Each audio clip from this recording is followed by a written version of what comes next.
universal mastery. So first thing I'm going to do is I'm going to light my incense. So we definitely have something interesting we're going to be talking about today. Hold on one second. Perfect. I'll turn this off. Yes, so as I said, we definitely have something interesting we're going to be talking about today. And it's going to be on the topic of psychic vampirism. So what I want to talk about when it comes to psychic vampirism is I really want to break it down for what it is. Like, what is psychic vampirism? How can you use psychic vampirism? Do you use psychic vampirism, whether you're aware of it or you're not aware of it? And what are the benefits that you can get from it? What are the things that you can receive and obtain from psychic vampirism? And what exactly are the mechanics that are taking place in psychic vampirism? I mean, I've heard of a vampire and I heard that they suck blood and that's it because I've seen movies, but what exactly does psychic vampirism mean? Because psychic means the mind, so that means that there's something going on with the mind there. So when it comes to psychic vampirism, it is a mechanic, okay, and it is a psychic skill set that you can work on. So in today's society, a lot of people are vampires, psychic vampires. They're not.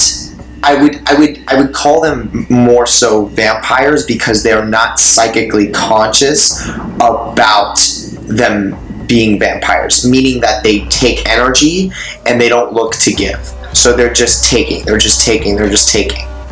So when you start to work on that ability of being a psychic vampire, you start to learn how to take energy and transmute it into more energy.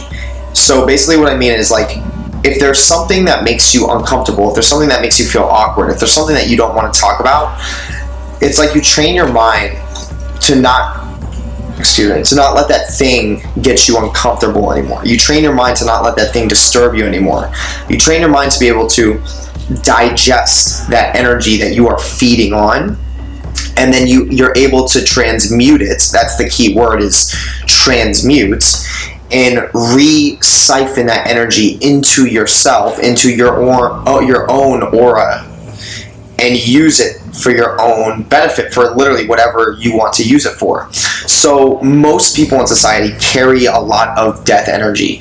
If you want to know more about like what death energy is, you can watch the video that I have on necromancy. I pretty much go into a huge understanding and a basis of what death energy is on that video. But to wrap it up again, it's like most people in society carry this thing called death energy. Most people have it. Like, and when I say most people, I literally mean like every single person carries some extent of death energy, some a lot more than others and some less than others. But you get the gist. We all have it. Most people in society carry a large amount of death energy, meaning that they're carrying this energy that they don't know how to express. So death energy is essentially a dormant energy. It's a stagnant energy that is, if you could visualize a color for it, it would be gray. Okay, it would be gray. It's like they're carrying this gray energy that they don't know how to express, and by expressing it, they transmute that death energy that's been stagnant into life force energy, which you can almost visualize as like a neon green. And once again, you can visualize whatever colors work best for you. I'm just trying to paint a picture. This is how I visualize it. This is how it works for me. So if you're new to this, I just want to be able to paint a picture in my mind and be able to transmute it to yours so that you can, pick up this understanding for yourself.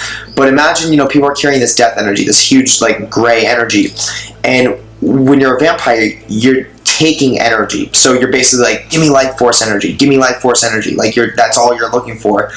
But the problem is you don't know how to siphon it through yourself. So you're trying to take life force energy, but you're taking it in. And since you don't know how to re-express it, you get this boost, you get this high, but you don't know how to re-express it and let it free again. You're holding on to it, and it turns gray, and it turns into death energy. Now, death energy is very powerful enough that if you hold on to it for too long, you start to manifest sickness, you start to manifest illness, you start to manifest things that you don't want in your life, you start to die faster, hence death energy. So by understanding that most of us use a certain level of vampirism on a day-to-day basis, I truly believe that to some extent everyone uses a little bit of vampirism on a day-to-day level. Some people use a lot more than others. Some people are aware of it, some people are unaware of it, and then some people are just don't use that much. They just don't use it. And if I could explain what it's like to use vampirism, it's a power, it's an ability, and once again, whether you're aware of it or not, and it's how you use it which matters. So I can use it to destroy someone. I can use it to like ruin them, in a sense of like, if I have someone that's coming in my path and trying to like stop me from achieving a certain goal that I want to accomplish, I can use my energy, my vampirism energy, and just stop them from doing it. That just by speaking in a certain way that I know they're not going to be able to handle, if that makes sense. It's like coming at them really fast, coming at them really quick, and the things that you're speaking are from that intention of like, stop right there, like, I see what you're doing, I'm going to take your energy, I'm going to like take it from you and like put it into me. And you know how to stop people, because when you start to work with vampirism, you do become smarter, you do become more intelligent, because you're learning, you're training your psyche to get to new levels so that you can take on foreign energies, because it's like you practice your willpower more, so you exert more, you speak more, but you know that when you speak, you have somewhat of an intention of receiving back, because these are laws of the universe that you're playing with here. So when you speak, you expect that person to give back, but a lot of times people don't give back. So to be a psychic vampire, you are intentionally working on siphoning your own energy. So for example, if there's someone that is carrying this death energy and you've gotten accustomed to that, this is why psychic vampirism and necromancy tie hand in hand together. You can learn how to transmute their death energy if they just have this dark, negative, gray energy and they don't know how to explain it, and just comes out like blah, like you know when you talk to someone that just has this like energy that's just like it's like they're at a brick wall. They don't express whatsoever. It's just like they just have a response to something, and it's just this brick wall energy that they throw at you. And then you can just take it, you can use it into yourself, you can transmute it, which does take time, it takes practice, and it takes energy, conscious energy to build up to being able to do that. But then you can take it and then you can shoot back with vitality and push almost like this life force energy into that person. You don't have to do that though. That's the thing when it comes to psychic vampirism. You can just take people's energy and you don't have to give anything back to them. You could throw more death energy back at them if you really wanted to, which is why it comes to being spiritually mature in kind of how you're going to use the power, right? So you want to use it strategically. Like if there's a situation where you have someone that's trying to stop you from achieving something you want to achieve, then obviously you're going to want to throw some energy in that direction. I know you've heard the saying like throwing shade before. It's like throwing death energy back. It's like, especially if that person's not aware of how these mechanics work, you can easily just from your voice, like just from the way you speak, your voice, the intention you have behind what you're saying, all those combined together is within itself can stop someone dead in their tracks from working against you. You don't need to, you don't need to be throwing curses. You don't need to be doing all those things. Not saying that you shouldn't. Not saying that you don't have to. I'm just saying you can end things quick with the power of communication, the power of knowing the mechanics behind communication. So essentially, that's what psychic vampirism is. I'm not going to go like too crazy on this video. I just want to give you guys the basics, the foundations. Later on, I'm going to do like more videos on this subject so that I can really break it down and get into more in-depth things with it, and that I can share some experiences so you guys have a better understanding. But that's pretty much what it is you're able to just siphon energies. And once again, a lot of people do this. And when I say a lot of people, I mean a lot of people do this and they're not aware of it. So the more you do become aware of it, you might be watching this, you might be like, whoa, like I'm resonating with what I'm saying, and you might be like, whoa, I'm a psychic vampire, and you may have like, you may be like, whoa, that's pretty interesting. Now you start studying about it and learning more about it. There's books on this stuff. There's other people that make videos on this. And then you start realizing like how to maneuver through it, how to use the mechanics to your advantages, the things that I'm telling you right now.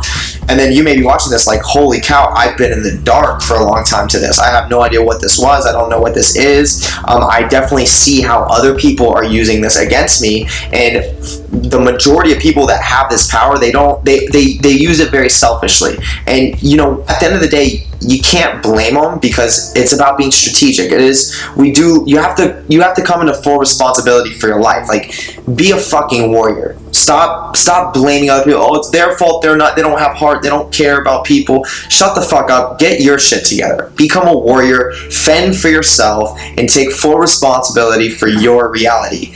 I don't want to hear shit else. I don't want to hear any fucking complaining. That's the truth. So learn these techniques. Learn this. If you see that other people are using psychic vampirism on you, then become one and learn how to defend yourself. And you can use that power for the things that you want to achieve. If you see someone that needs help and is being like a victim of that, then you can stop them. I do that on my day-to-day basis. People can't touch me when it comes to this stuff. I'm really good at this stuff, and it's a good feeling when you stand up for someone. When you use your power to fend off someone that's being like taken advantage of, and then a lot of times I take them under my wing and I share knowledge with them. But that's a whole other story. But this is kind of the foundation of what psychic vampirism is. Once again, I encourage you to go study it. Look it up on YouTube. Look it up on Google. There's books on it. There's a lot of false misconceptions about it. Feel free to send me any messages if you have any questions. I will talk about this more later down the road, but this is what I wanted to touch up on. Other than that, make sure you like and subscribe to my channel. Hit the notification bell, because I'm posting videos every single day. Follow me on Instagram, jer_477, which is like around this area. And I have merch that has symbols of power on it. When you look at it, it charges the symbols, and you can use that energy that's charged in the symbols to do whatever you want with it. So go check out my merch. The link is the first link in the description. Other than that, I love you guys. Peace.